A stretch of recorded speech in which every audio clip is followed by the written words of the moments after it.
Amen. Hey, that was excitement. That was awesome, wasn't it? Let's put up there. This is the reason to be joyful. For unto you is born this day a Savior, in the city of David, Christ, the Lord, the long-awaited Messiah. We celebrate that. Thanks for gathering with us. Gather has been our theme this Christmas season because we like to gather. This week, we already have friends and visitors here. They came what? Not to be alone. They came to gather around a tree, around a table. We're going to talk about that today. So thank you for gathering here together as we proclaim the Messiah has come.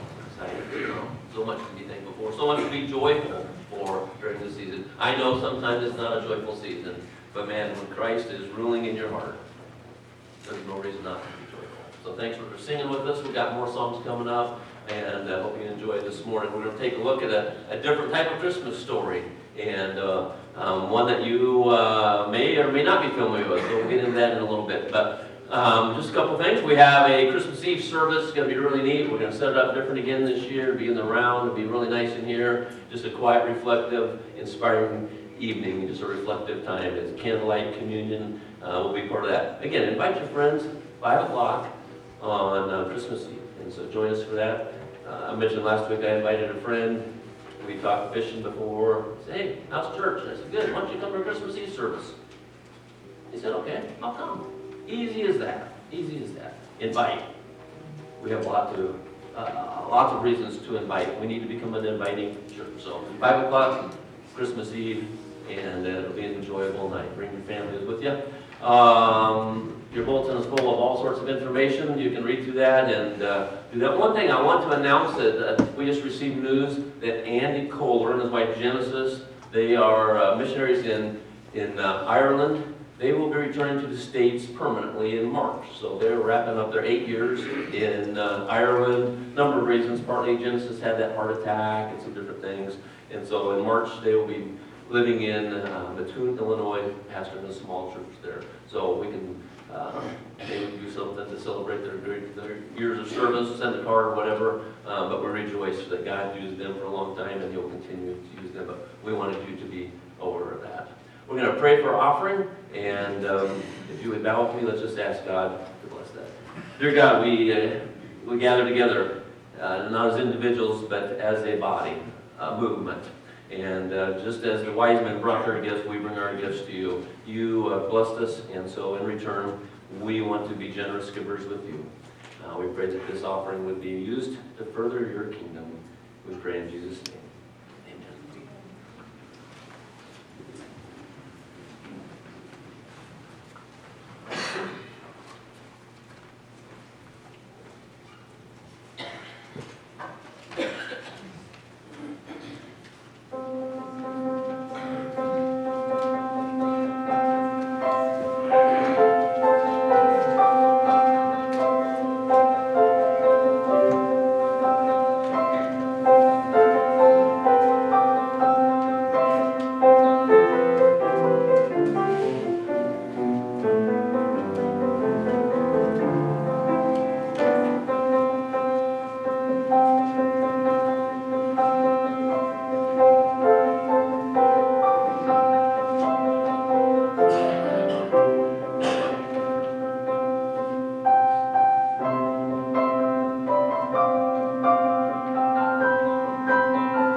Now, I know some of you can't wait already to gather around the table to eat. How many here, that's one of their favorite parts about Christmas, is the dinner? Yeah, I knew Zach in the back would have his hand. We love it. Some of you might not have raised your hand. I can tell you like the table, all right? You like the table. It's at the table where there's laughter, there's joy, there's stories, sometimes there's forgiveness. We come to this table as a family because there's sometimes laughter in the midst, sometimes joy, often forgiveness between you and the Lord. Not just you and the Lord, between you and one another. For this isn't just an individual exercise, this is a gathering. Are you thankful for the body of Christ? That you're part of it? We gather at the table. Sometimes I think we lose sight of how important that is. So today we reflect on a king that was born, a king that was born to die for you and for me, for us. Let's pray. God, we're thankful that in just a few moments we can partake of this special, simple meal. A meal that has lasted 2,000 years. You told us to do that so in remembrance of you. Father, in a moment we're going to sing a song that's going to lead us closer to you. So as the choir, as the congregation sings, may we just listen to the words of that song, rejoicing in what you did for us. We pray in Jesus' name.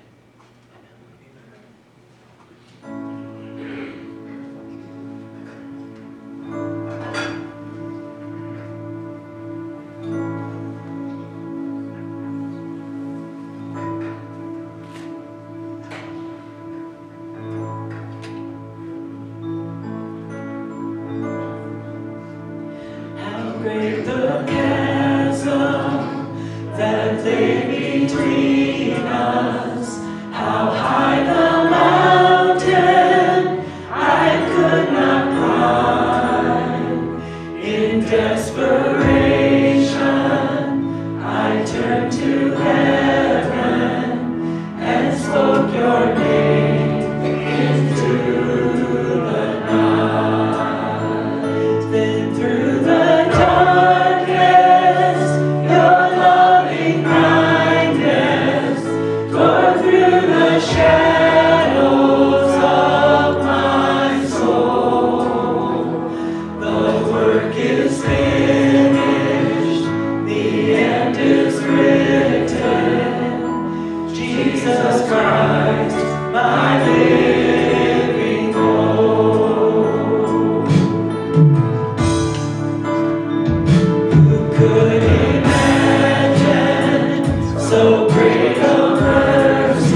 Hard to believe Christmas is here, even though we've been preaching on it, preparing for it. Sometimes it just sneaks up on you.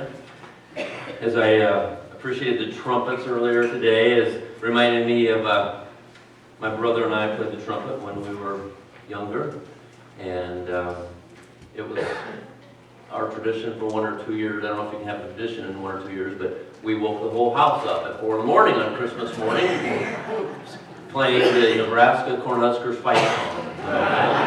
There is no place like Nebraska. And it really wasn't that hard. It was 4 or 5 in the morning, but then we went and did our paper routes, and then we came back and opened our gifts. But that was, I don't know what Mom and Dad thought of that. It didn't last long. I don't know if we got tired of it or if they got tired of it, but we didn't do it. Gather. We've been talking about gather, to come together in a body, to cluster around a focus of attention. Isn't that what we do? We gather in a body and we cluster around a focus of attention, and his name is Jesus. It describes us. We've been looking at places that people gather at Christmas. The shepherds gathered at the manger. We talked about that. And then what they do, they brought worship. They didn't go to receive anything. They went to give. Oh, that we could learn to do that as well. Days, weeks, up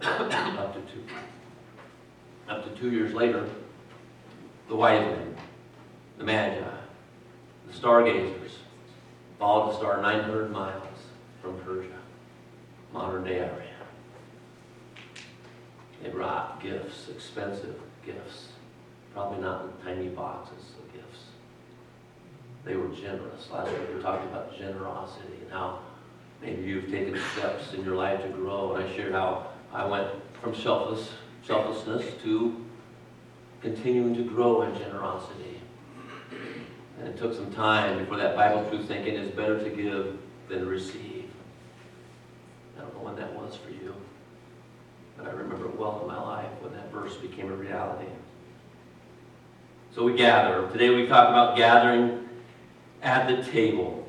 A table is an important place in the life of a family. I'm afraid we've lost that, haven't we? Used to be families gathered every evening at the table. Then sports, band, and all these things got in the way. So now we grab Subway. We head out from the car. Now the car has sort of replaced our family time. It used to happen at the table. Sunday afternoon dinners with friends and family. Don't happen very often anymore. With those times, usually brought lots of good food, most of the time. Except when we went to Barb's, we had oyster stew. I still married her.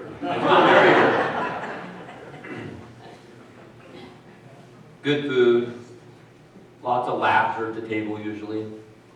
Once in a while, a hard discussion. Special times. So to have a place at the table, you didn't really realize it, but it meant you were accepted. Meant you belonged. Meant you were a participant. Important things. Sometimes when you go to weddings, you have a table with your name on it. It's nice to have a table with your name on it. You've accepted the invitation, and the celebration awaits. No doubt, spending less time around our tables has hurt our culture and our society. But this week, many will gather around a table. It'll be fun, not just to eat, but that's where the board games happen, that's where the excitement is, that's where the conversations often take place. Today we're going to dive into a lesser-known Old Testament story. On the surface, that might not seem like a Christmas message. But I think we'll see the connection. It's a story about King Saul, the first king. He had a son named Jonathan. Jonathan had a son named Mephibosheth. And if you know anything about it, Jonathan, his best friend, was David, King David, Goliath. So here we're going to talk about them. So if you're here, you've never heard this story, you've never heard Mephibosheth, I don't want you to worry about that. Most people here probably aren't familiar with that story. So sometimes we come in, we're thinking, am I the only one? I don't know much about the Bible. What am I going to do? If you're new, relax. Most of us probably don't know the story of Mephibosheth, but you will by the end of the day.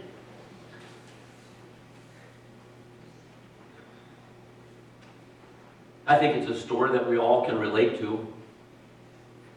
It's a story that has a surprise, unexpected event.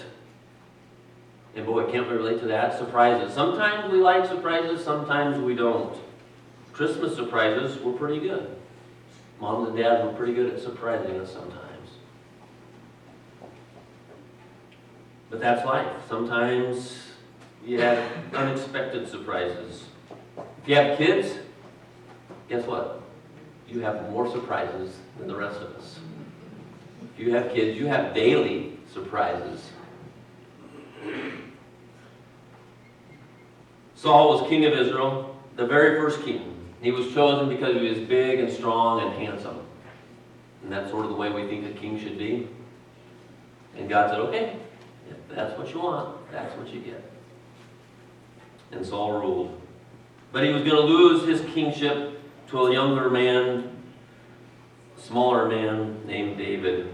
That was God's plan. David and Jonathan were best friends. They had a strong friendship. Again, Jonathan was Saul, the king's son. Prince Jonathan is what he would be.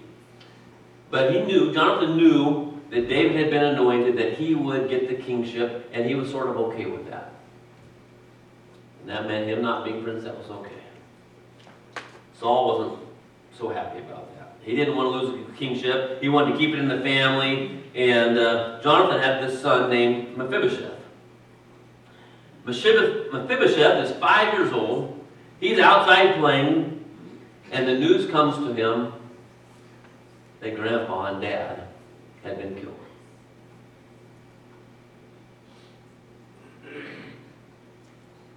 Somebody in town tells Mephibosheth, guess what? I can't even imagine the panic. I can't even imagine the confusion, the chaos. Dad's dead. Grandpa's dead. He was living a great life for a 5-year-old. Playing in the courtyard, doing whatever a grandson of the king does. And all of a sudden there's chaos.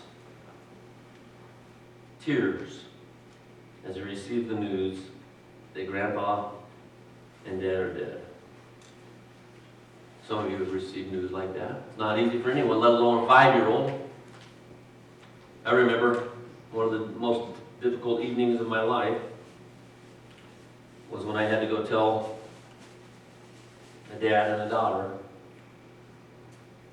that their wife and other daughter, sister, had died in a car accident. Tris and Wendy Jedlicka moved to Grinnell, Iowa from San Diego. They had only been in Grinnell, Iowa for a few months. Didn't know a lot of people. He became our church janitor. So he worked there. He was quiet. Wendy was the outgoing one. She had gone to Des Moines. Roads were slick. She lost control. Hit the bridge.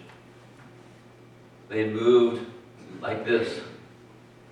They just didn't want to be in San Diego, the big city, anymore. They did this, and they found Grinnell, Iowa was where their finger pointed, and they said, we're moving. Didn't have any family, didn't have any friends. They just wanted a clean start. A few months later, it was just Chris and Jessica. And we had to go tell them, Jessica and Chris, mom and daughter, sister, had passed away. That's what Mephibosheth was dealing with. It had to be hard. Not only that, but he feared for his life, because when a regime change was happening and David would become king, a lot of times they would just do away with the whole family. Much like our presidency, we don't do it with family, but as soon as that inauguration's on, boom, the old regime is gone, and they have hordes of people, and they clean the White House out, and it's a new family in there. And I mean, it's like that. That's what's going on. Mephibosheth feared for his life because he was part of this family.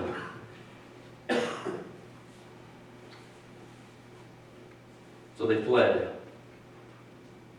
Now, I don't know what Mephibosheth knew or was thinking. He might have known David and his dad were best of friends. And maybe that brought him comfort. I don't know. Maybe that brought comfort instead of fear. But we know this, in the chaos they flee. 2 Samuel 4:4 tells the story.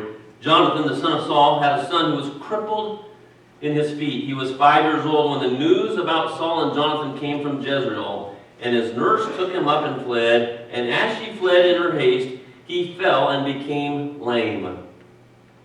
And his name was Mephibosheth. So now, to make matters worse, he just received the news of Dad and Grandpa dying. The nurse picks him up because they're fleeing for their life.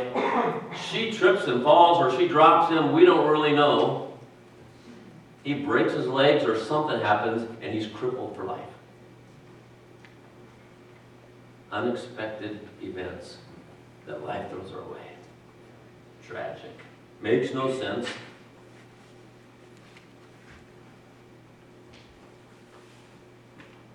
They didn't have time to seek help. He ends up in a remote place called Lodabar. So here we have death. David. Mephibosheth doesn't know if David's trying to kill him or David's trying to be his friend. Life changed that fast. Have you ever had a Mephibosheth type moment?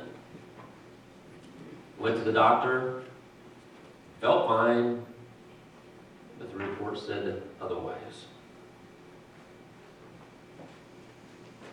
Life was good. You were just hanging out in the palace. And the doctor's report came back, or a phone call, or the relationship that you thought would be forever, it folded like a church chair. That fast. You thought this would last forever. You ever had a Mephibosheth moment where life was good and all of a sudden, boom, it changed? So here we are, back to our story. Years go by, we're not sure how many, but still Mephibosheth is crippled. 2 Samuel chapter 9, verse 1. And David said, "Is there still anyone left of the house of Saul, that he's now king, that I may show him kindness for Jonathan's sake?" This little strong friendship that they had. Now there was a servant of the house of Saul whose name was Ziba, and they called him to David. And the king said to him, "Are you Ziba?" And he said, "I am your servant." And the king said, "Is there not still someone of the house of Saul, that I may show the kindness of God to him?" Ziba said to the king, "There is still a son of Jonathan. He is crippled in feet." The king said to him, "Where is he?" And Ziba said to the king, "He is in the house of Machir, the son of Amiel, at Lodabar." Then King David sent and brought him from the house of Machir, the son of Amiel, at Lodabar. Again, Jonathan and Mephibosheth's dad David were best of friends. David had been anointed by the elders and the Old Testament prophet named Samuel to be king. Jonathan knew that David would be king. And at one point, when he knew that, he asked David, he said, "Hey, you're going to be king. Would you show kindness to me and my family?" Because he knew what could happen with a new king. When the royal line changed, everything changed. David says, "As surely as the Lord lives, I will show kindness to you and your family." David makes a promise, says, "As surely as the Lord lives, I will show kindness to your family." A promise made. And now we see a promise being kept. 2 Samuel 9, 6-13. And Mephibosheth, the son of Jonathan, son of Saul, came to David and fell on his face and paid homage. And David said, "Mephibosheth." And he answered, "Behold, I am your servant." And David said to him, "Do not fear, for I will show you kindness for the sake of your father Jonathan. And I will restore to you all the land of Saul your father, and you shall eat at my table always." And he paid homage and said, "What is your servant that you should show regard for a dead dog such as I?" Then the king called Ziba, Saul's servant, and said to him, "All that belonged to Saul and to all his house I have given to your master's grandson. And you and your sons and your servants shall till the land for him, and shall bring in the produce, that your master's grandson may have bread to eat. But Mephibosheth, your master's grandson, shall always eat at my table." Now Ziba had 15 sons and 20 servants. Then Ziba said to the king, "According to all that my lord the king commands his servant, so will your servant do." So Mephibosheth ate at David's table like one of the king's sons. And Mephibosheth had a young son whose name was Micah, and all who lived in Ziba's house became Mephibosheth's servants. So Mephibosheth lived in Jerusalem, where he ate always at the king's table. Now he was lame in both of his feet. As a cripple, there would have been no hope for Mephibosheth. He would have been forgotten. He would have been outcast. He would have been pushed aside. He would have been a burden. When I was in India, Midian Christian Mission, they had a number of ministries, but one of my favorite ones was called the Oasis of Love, and a special place for those just like Mephibosheth. Some couldn't walk very well, or all. Many of them were severely disabled or handicapped or mentally not there. And this Midian Christian Mission has taken these young people and they have a place at the table. They had no hope. They'd have been beggars on the street. And instead, they ate at the table and they learned to dance. And it's pretty interesting how they dance when they can hardly walk. But they rejoice and they discover the joy of Jesus and they make crafts.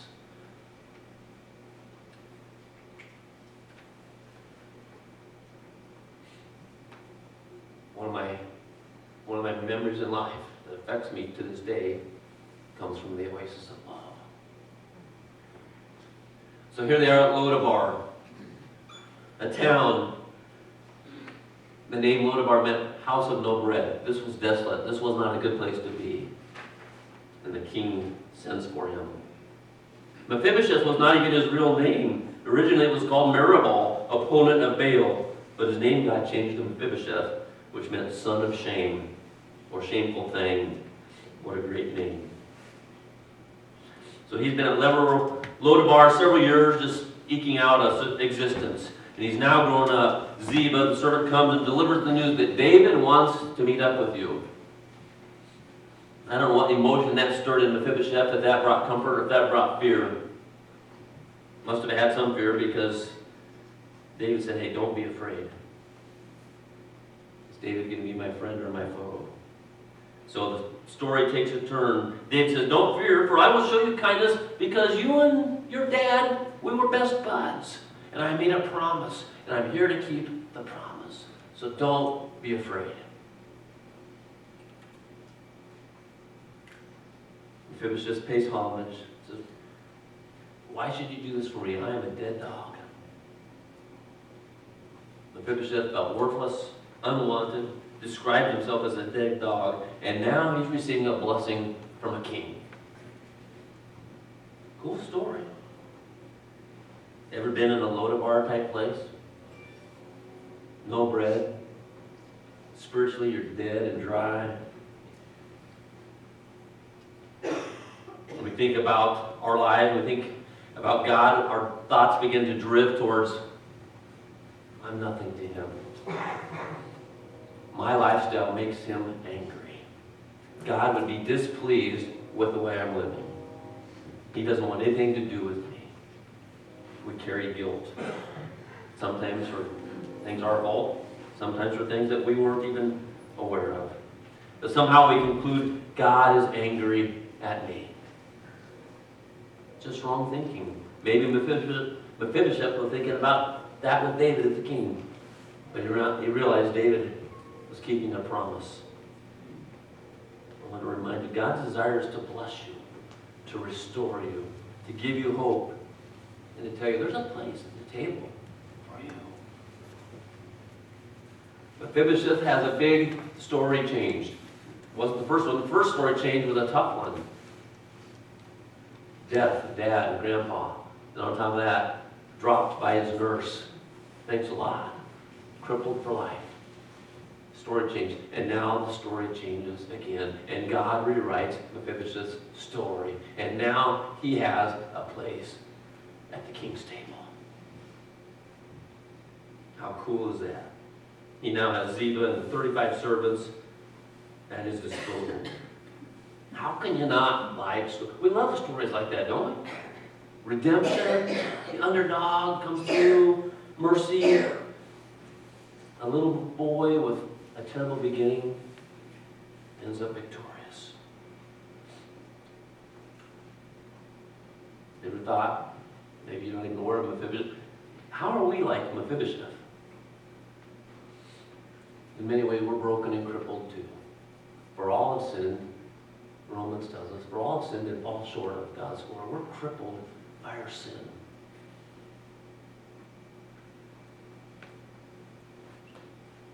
And just like Mephibosheth, we are pursued by a king.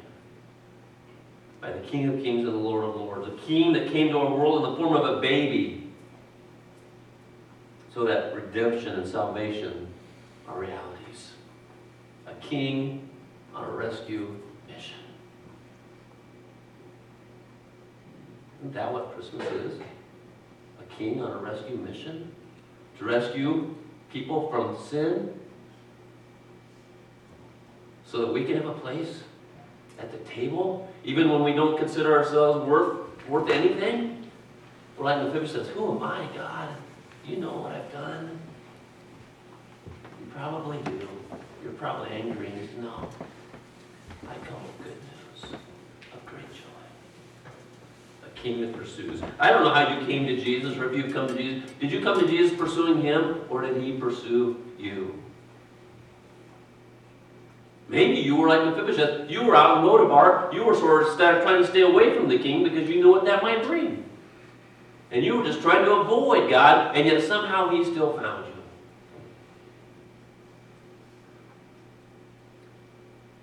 God promised a Messiah. Yours are there. Read Isaiah. And God keeps his promises. And a Messiah was born. The salvation of the world was in his hands. Christmas. See, life without God is like Lodabar. It's desolate. It's a wasteland. And yet, we can still be invited to the table.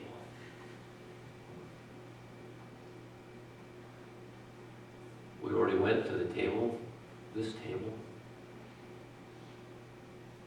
where we celebrated the blood that was shed for you, for me, for our broken condition, for our crippling of sin.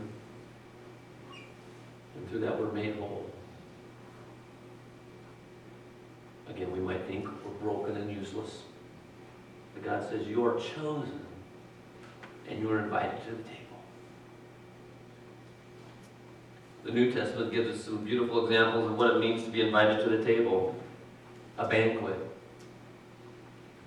The banquet was given. Jesus tells parables. He said, don't have a banquet, go invite. And they invite people, the wealthy and those who have their act together. And many of them, when it comes time for the banquet, they go, I'm kind of busy, not going to make it. And they say, well, go invite others. Invite the crippled, the lame, the destitute. For there's room at my table. I think heaven is going to be filled with sinners and not just the righteous. Could this be true? Could this be true for you? That your past could be forgiven? That a Savior, a King was sent, a King came to rescue you in your brokenness? It's true. Mephibosheth could do nothing to earn the king's favor. And we can't either. Why were we sinners? Christ died for us. And so at some point we're given an invitation to say yes to the King. And really it's not an easy decision. We're saying yes to the King.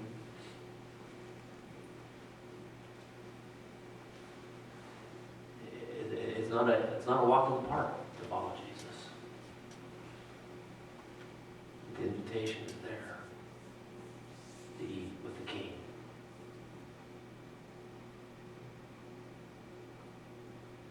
And when you say yes to Jesus, guess what? Your life begins to have joy and purpose and meaning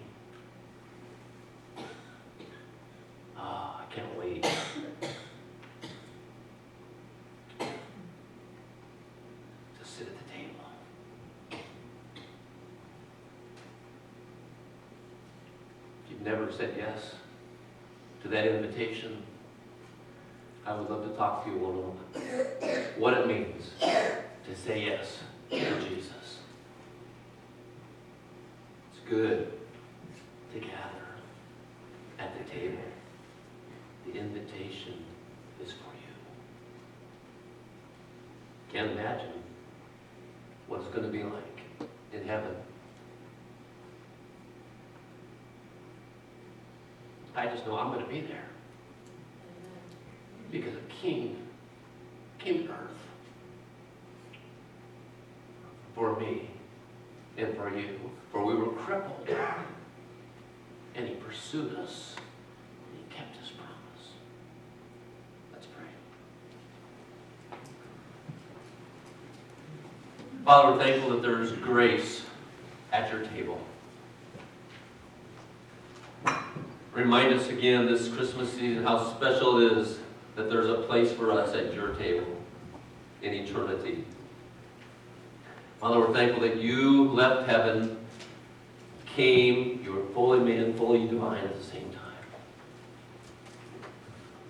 And you showed us what God the Father is like. A promise was made, a promise was kept. You came for your people, and you say, welcome. Would you join me at the table? Father, we accept your invitation.